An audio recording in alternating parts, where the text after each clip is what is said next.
2020 সাল আমাদের জীবনের একটা না ভোলার মতো অধ্যায়। করোনা আতঙ্ক গ্রাস করেছিল গোটা বিশ্বকে, আর এবার এই করোনা আতঙ্ক উস্কে চীনে হিউম্যান মেটা নিউমোভাইরাসের হানা।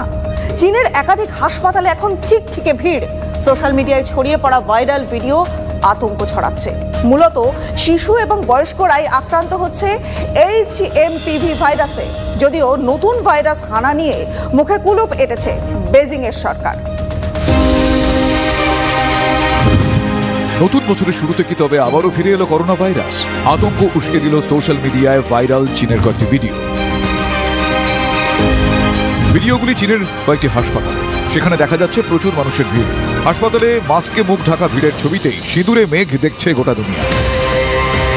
করোনার দিনগুলি এখনো মানুষের মনে টাটকা। ফলে চীনের এই হাসপাতালের ভিডিও দেখেই নতুন করে আতঙ্ক দুনিয়া জুড়ে। তবে জানা গিয়েছে কোভিড-19 নয়, এই মুহূর্তে চীনে বেড়ে গিয়েছে হিউম্যান মেটা নিউমো ভাইরাস তথা HMPVর প্রকোপ। HMPV সহ কয়েকটি ভাইরাস ছড়িয়ে পড়ছে ব্যাপক হারে। কেউ বলছেন এই ভাইরাসে মূলত 14 বছর বয়সের নিচের শিশু এবং বয়স্করা আক্রান্ত হচ্ছেন, আর ভাইরাসের প্রকোপে কাতারে মানুষ হাসপাতালে। হিউম্যান মেটা নিউমো ভাইরাস ও কোভিড-19 উপসর্গ অনেকটাই এক। দুই ক্ষেত্রেই জ্বর, সর্দি, কাশি, গলা ধরা, গলা ব্যথা, শ্বাসকষ্টের মতো উপসর্গ দেখা যায়। চিকিৎসকরা জানাচ্ছেন এই ভাইরাসের সংক্রমণ সাধারণত 3 থেকে 6 দিন স্থায়ী হয়, তবে কিছু ক্ষেত্রে সংক্রমণ গুরুতর আকারও নিতে পারে। আমি অ্যাডাল্ট পালমোনোলজিস্ট, তো আমি যদি 10 জন রেসপিরেটরি ভাইরাল ইনফেকশন দেখি, তার মধ্যে আপাতত 2 জনের মেটানিউমো ভাইরাস ইনফেকশন দেখা যায়।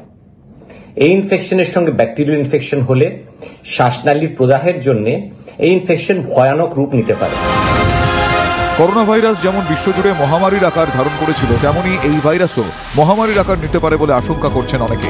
আশঙ্কার সবচেয়ে বড় কারণ এখনো এই ভাইরাসের প্রতিষেধক না থাকা। ছড়িয়ে পড়ার আগে যেমন ভ্যাকসিন ছিল না করোনারও, ফলে আতঙ্ক বাড়ছে। এটা কি কোভিডের রূপ নিতে পারে? এই প্রশ্নের সদুত্তর এখন অবধি আমাদের কাছে নেই, but we need to be prepared. We need to be prepared for any epidemic, any pandemic going forward. সূত্রের খবর, প্রস্তুতির প্রাথমিক ধাপ হিসেবে রোগের প্রকোপের ওপর নজর রাখছে ভারত সরকার। সামনেই চীনা নববর্ষ লুনার ইয়ার। এই সময় বিশ্বের নানা প্রান্ত থেকে চীনা নাগরিকরা দেশে ফেরেন নববর্ষ পালন করতে। পরে তারাই আবার ফিরে যান দুনিয়ার নানা প্রান্তে নিজেদের কর্মস্থলে, ঠিক যেমনটা হয়েছিল করোনা সংক্রমণের সময়। ইংরেজি নতুন বছরের শুরুতে চীনের হাসপাতালের ভাইরাল ভিডিও তাই মেরুদণ্ডের ঠান্ডা স্রোত বইয়ে দেওয়ার জন্য যথেষ্ট। Bureau report, TV9 Bangla.